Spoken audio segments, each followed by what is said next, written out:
Have you ever worked harder than everyone around you, yet watched others succeed while you kept falling behind?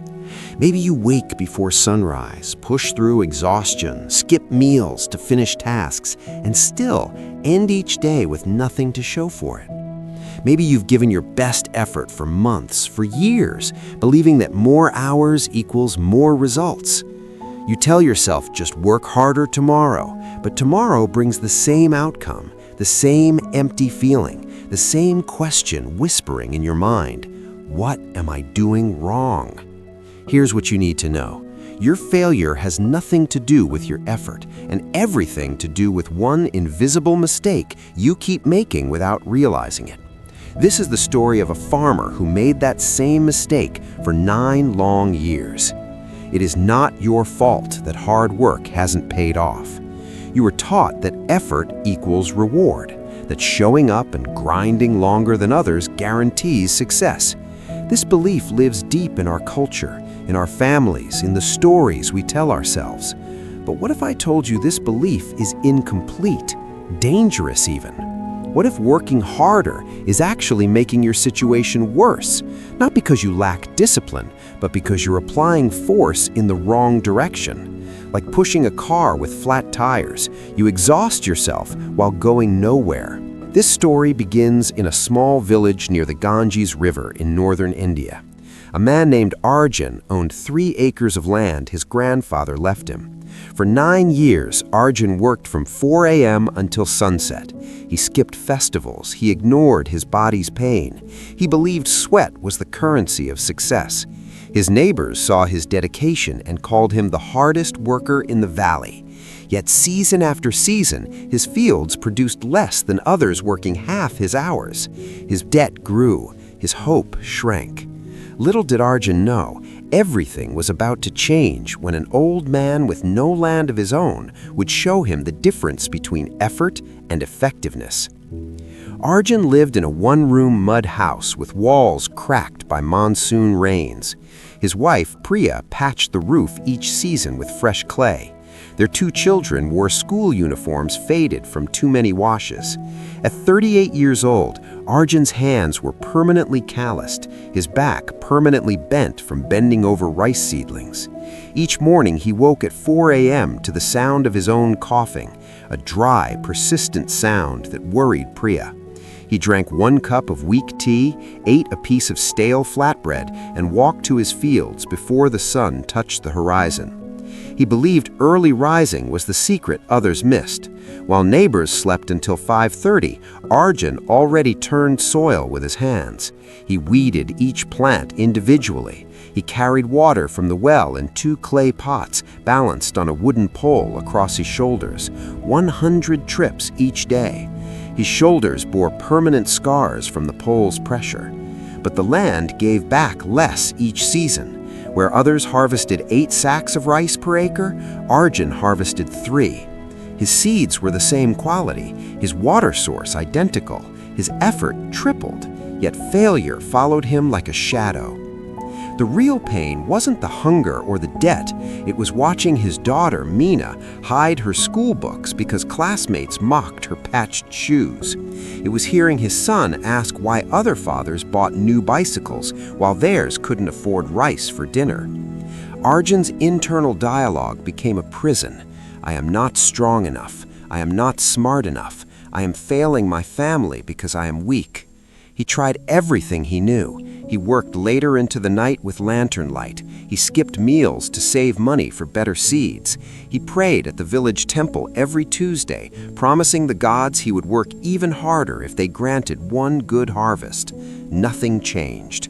The bank sent letters about his overdue loan. The village moneylender stopped greeting him on the path. At night, lying beside Priya, who pretended to sleep to spare his shame, Arjun stared at the ceiling and wondered if his life would always be this way. 9 years of effort, 9 years of failure. One Tuesday evening, after the worst harvest yet, just 2 sacks from all 3 acres, Arjun walked to the edge of his field, looked at the barren soil, and fell to his knees. He pressed his forehead against the earth and whispered words he never thought he'd say. I give up. I cannot do this anymore." The setting sun cast long shadows across his empty field. This was his rock bottom. As Arjun knelt in the dirt, an old man named Hari approached. Hari was 72 years old, thin as a reed, with eyes that held unusual calm. He owned no land. He lived in a small hut at the village edge and survived by helping others with odd jobs. Most villagers considered him unimportant, a man who never built anything substantial. But Hari had watched Arjun for years. He saw the pre-dawn starts, the 100 water trips, the back-breaking labor. He saw the exhaustion in Arjun's walk, the defeat in his shoulders. Hari sat beside Arjun in the dirt. He did not offer empty comfort. He did not say, "Things will get better." Instead, he pointed at a nearby banyan tree and asked one question: "Why does this tree grow so large while you grow so tired?" Arjun, frustrated, answered sharply, "Trees have it easy. They just stand there while I must fight the earth every day." Hari smiled gently. "You see struggle where there is flow," he said. "You fight the earth. The tree partners with it." Then Hari revealed the principle that would change everything. He explained that nature rewards intelligence, not just effort. The banyan tree doesn't push its roots deeper through force. It sends roots where moisture already exists. It grows branches toward sunlight that already shines. It works with existing forces rather than against them. You carry water 100 times because you believe more trips equals more growth, Hari said. But what if one trip with the right timing gives more result than 100 trips at the wrong time? Arjun listened skeptically. This sounded like lazy thinking to him, a justification for weak people. But Hari persisted. He explained soil science simply. Rice plants drink most water during 3 specific hours after sunrise. Watering at noon or evening wastes 90% of the effort because the sun evaporates it or roots cannot absorb it. Arjun had been watering at random times all day based on his schedule, not the plant's needs. Hari revealed more. Weeding at noon under hot sun damages young plants. Seeds planted too close compete and all grow weak. Working with the moon's cycle affects root strength. None of this required more effort. It required different timing, different understanding, different relationship with the work itself. You believe hard work means suffering, Hari said, but real work means understanding. The earth does not reward pain, it rewards partnership. Arjun felt something shift inside him, not hope yet, but curiosity. For the first time in 9 years, someone explained his failure without blaming his character. The problem wasn't his effort, it was his approach. That evening, Arjun made a decision. He would try Hari's method for 1 season, not because he believed it would work, but because he had nothing left to lose. His first action the next morning broke 9 years of habit. Instead of waking at 4 a.m., he woke at 5:45. He waited until 6:15 a.m., the exact window Hari described, then carried water just 20 times, not 100. He planted seeds with precise spacing using a simple string Hari showed him. He weeded only during cool morning hours. Each action felt wrong, lazy, unearned, but he persisted because the alternative was surrender. Day 1 felt like betrayal. Arjun finished watering by 7 a.m., hours earlier than usual. Guilt twisted his stomach. He paced his field, hands idle, feeling like a thief who stole rest he didn't deserve. His neighbor, Ramesh, walked by and smirked. "Taking a holiday, Arjun? Your laziness shows." The words stung because they echoed Arjun's own thoughts. That afternoon, dark clouds gathered. Rain fell for 20 minutes, light rain that barely wet the soil. Arjun's old instinct screamed, "Water now, before the moisture disappears." But Hari's teaching said wait, the plants would absorb overnight. Arjun fought the urge to run for his water pots. He sat under a tree and watched instead. His hands trembled with unused energy. Day 7 brought doubt. No visible change in the seedlings. Ramesh's field showed greener shoots. Arjun visited Hari that evening, voice tight with frustration. "Nothing is happening. Your method is slower." Hari asked one question. "Are your plants wilting?" Arjun admitted they were not. "Then trust the process," Hari said. "Growth happens underground before it shows above ground. Your previous method showed quick green shoots that died in heat. These will survive because roots grow deep first." Arjun returned home unconvinced but committed. Day 15 tested his resolve completely. A sudden hailstorm damaged half his field. Ramesh rushed out immediately with tools to repair the soil. Arjun remembered Hari's warning. After hail, wait 24 hours. The soil needs to settle. Working too soon destroys root structure.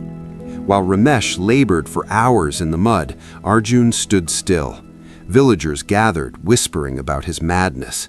His wife, Priya, approached cautiously. "The neighbors say you've lost your mind. They say you've given up." Arjun looked at his damaged field, then at his wife's worried face. He almost broke. He almost ran for his tools to prove he still cared. But he remembered his 9 years of failure. He remembered kneeling in this same dirt, defeated. He chose to wait. 24 hours later, he gently repaired the soil. The plants recovered faster than Ramesh's, whose rushed work had compacted the earth. Day 30 marked the first small win. Arjun noticed his seedlings stood straighter, leaves broader. Not dramatically different, but noticeably healthier. That night, he allowed himself one thought. Maybe there is something to this. But doubt returned quickly. Day 42 brought locusts. Swarms darkened the sky. Every farmer in the valley ran into fields, beating drums, waving cloths, screaming to scare insects away. Exhausting, chaotic work. Arjun remembered Hari's strange advice. "When locusts come, do not fight them. Walk to the eastern edge of your field and shake the neem tree 3 times. Neem leaves contain natural compounds locusts ate. The insects would avoid that section and move to untreated areas." Arjun felt ridiculous walking calmly while others panicked. He shook the tree. Locusts bypassed his field entirely, while neighboring fields suffered damage.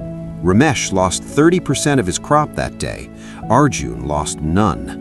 For the first time, he felt a flicker of confidence.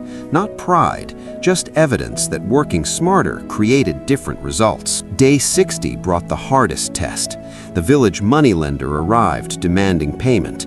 "I see you working less," the man sneered. "No wonder you cannot pay debts. Laziness has consequences." He threatened to seize Arjun's land. That night, Priya cried quietly. Arjun held her hands and made a promise.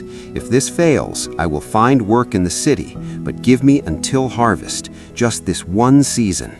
He almost quit the next morning.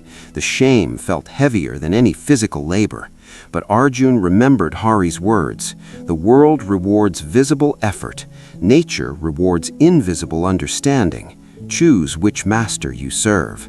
Arjun chose understanding. Day 75 revealed transformation.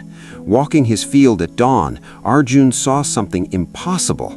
His plant stood taller than any in the valley, not by inches, by feet.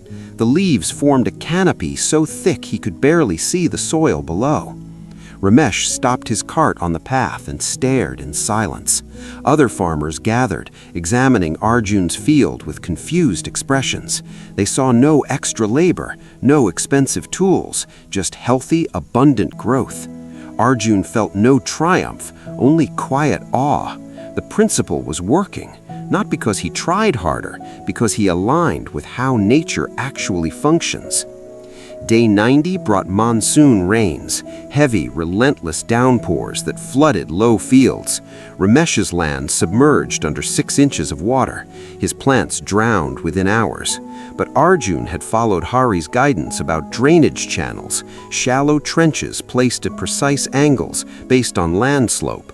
The water flowed through his field without pooling. His plants drank deeply, then continued growing. Ramesh lost half his crop to flooding. Arjun's field thrived.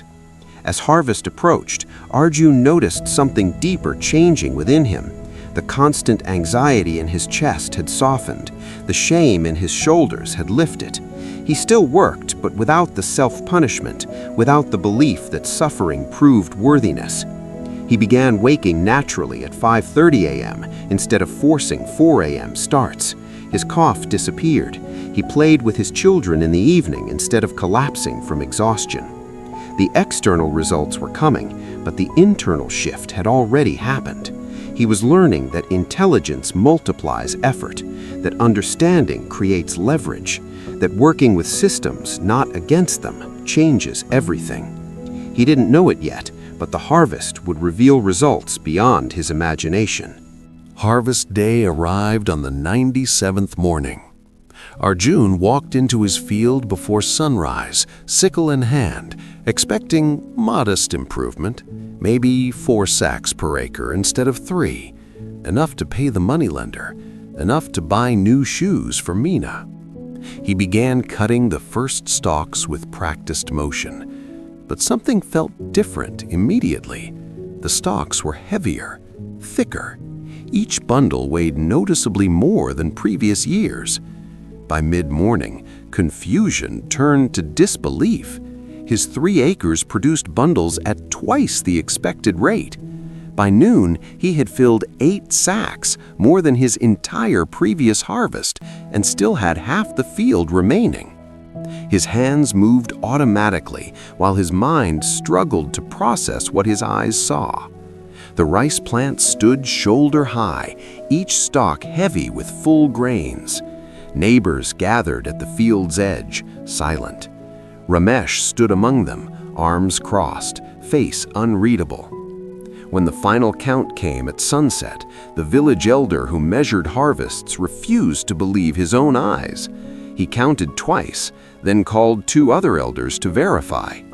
The result stood: 24 sacks of rice from 3 acres, 8 sacks per acre, matching the valley's most successful farmers who used expensive fertilizers and hired workers. Arjun had achieved this with 1 pair of hands, no chemicals, and 1 season of changed approach.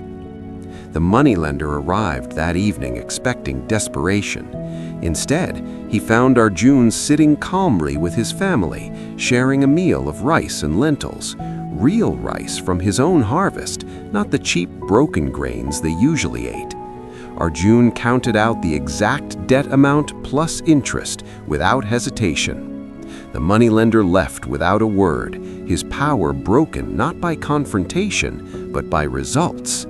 That night, Priya touched Arjun's face and whispered, "You look like the man I married 9 years ago." Not because of the harvest, but because the weight had left his eyes. The real breakthrough wasn't the 24 sacks.